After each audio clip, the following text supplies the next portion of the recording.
ఇక్కడ విద్యార్థులు మొత్తం కలిసింది మాకు కావాల్సింది ఒకటే, ఫీజు రియంబర్స్మెంట్లు బకాయిలు పడి రిలీజ్ చేయమని చెప్పని. గత 5 సంవత్సరాల కాలంలోని ఫీజు రియంబర్స్మెంట్ ఎల్కేజీ నుంచి పీజీ వరకు వస్తుందని నమ్మకంతో విద్యార్థులు చాలామంది వాళ్ళకి తాత నుంచి కాలేజీలు జాయిన్ అయ్యారు.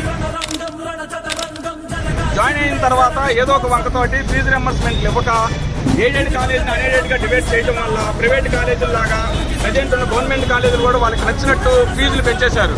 దానివల్ల ఫీజు రియంబర్స్మెంట్ వస్తుందనే నమ్మకంతో జాయిన్ అయిన పిల్లలు ఎవరూ కూడా ఫీజులు కట్టలేక కాలేజీలోని సర్టిఫికేట్స్ వదిలేసి బయటకు వచ్చేశారు.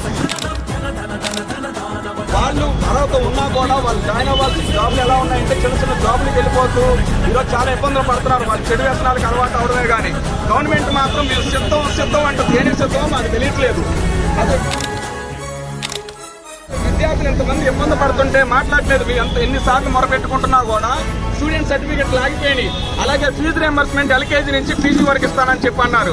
ఆ ఎల్కేజీ నుంచి పీజీ వరకు కాదు కదా, మినిమం యూకేజీ వాళ్ళకు కూడా ఇవ్వట్లేదు. ఎవరికి ఇవ్వకపోగా కాలేజీలోనే ఎయిడెడ్ ఉన్న కాలేజీని అన్ఎయిడెడ్గా డివైడ్ చేసేసి కాలేజీల మీద కంట్రోల్ అనేది లేదు.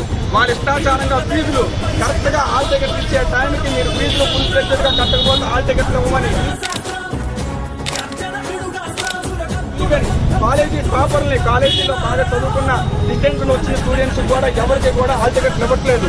దీని మీద స్టూడెంట్స్ చాలా మంది ఇబ్బంది పడుతున్నాం.